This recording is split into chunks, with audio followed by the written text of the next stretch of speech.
Hello everybody! Today we're doing a video a lot of you have requested. We're going to be looking at how I get the vintage aesthetic in my art. This is also going to act as a little break in between My Little Pony videos, and thank you to everyone who really loved my redesigns. So the drawing I'm going to be doing today is of my characters Mitzi and Valentine. If you don't know who they are and you want to know more about them, I do have a video called What is the Carlette Show that is all about all of the characters I have. But in summary, he's a vampire, she's a bear girl, and they're in love. So to start out with, of course, you're going to want to have an idea, and I find it easiest to visualize an idea with reference. If you have absolutely no idea where to start with reference for 1950s art style, I would definitely recommend looking up 1950s Coca-Cola ad on Pinterest. For this drawing, I knew I wanted something romantic and sweet, so I looked up a bunch of references for poses and just what kind of fit the general aesthetic and vibe I was going for. The posing and layout is definitely what took the longest for this drawing. I found that I really liked the visual of Valentine below her reaching out. Moving on to the line art, I don't do anything particular with the line art itself, but I will do a couple things to it later. A lot of people have asked me what I do for the colors and how I get that vintage look, and it really depends on what kind of vintage look you're going for.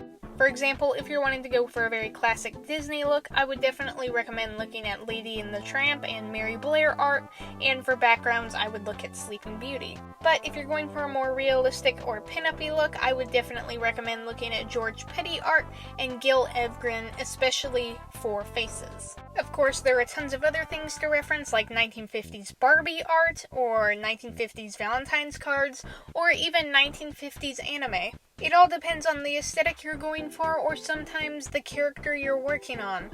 For this drawing, I was going for a kind of vintage Sleeping Beauty look, so that's a lot of what I referenced in the colors. For doing things like bushes and foliage in this style, I would definitely recommend going layer by layer, like I am. I start out with plants that are already inside the shape, and then on the second layer I go with plants that spread out more to give it more volume. Another thing that I would say for a vintage art style is to keep within a small color palette. Of course, if you feel like more colors would look better on a particular drawing, that's definitely okay.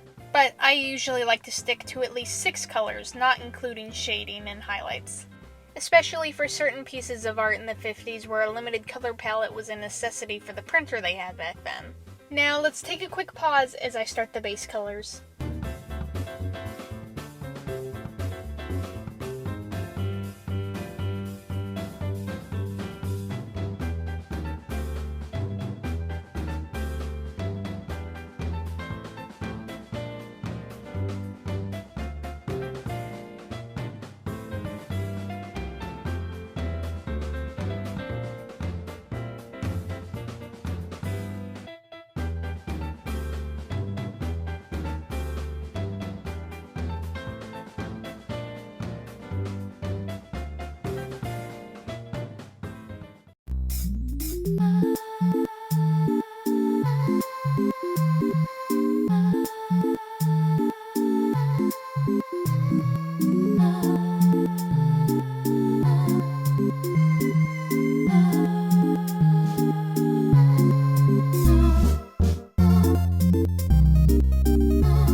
If you don't have a good reference to go off of with shading a particular color, what I recommend doing is taking the color, going slightly left or right on the color wheel, and then going a little bit darker. This gives it a more realistically 1950s feel, as shading with black was not something commonly used.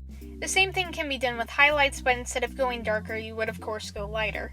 But of course, if you're ever in doubt with what to do, definitely look up a reference. For shading and rendering, I use the Jing Sketch Basic brush, edge control, and flat square. And for liner, I usually use the Retro Supply Company brush called Ramen. Those are just what I personally use and what I feel works best for me, but of course whatever brush you find works best for you is probably going to be the best option. For the most part, I really just like the textures that they give. One of the things I like to do to give it a more authentic look is to go to the line art layer and copy and paste the line art layer. Then turn up the saturation and edit the color balance until the line art layer turns red.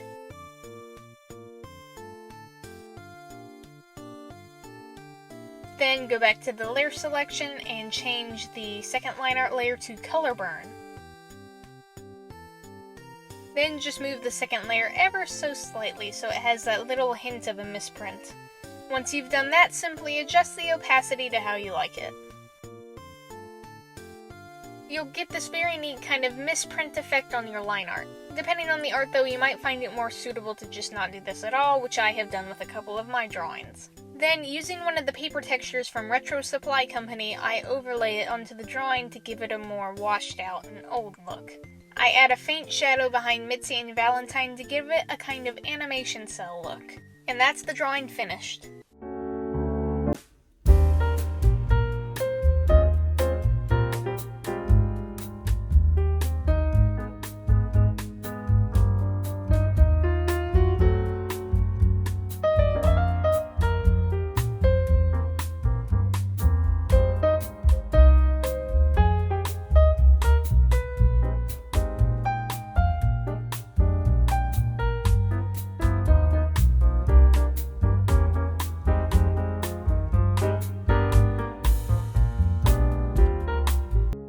So that is how I achieve a 1950s look in my art.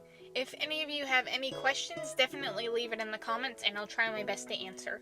And for everybody who's curious, My Little Pony Part 3 will probably be my next video. From what everybody has said, it seems like the next characters are going to be Princess Celestia and Luna, Sunset Shimmer, and Derpy.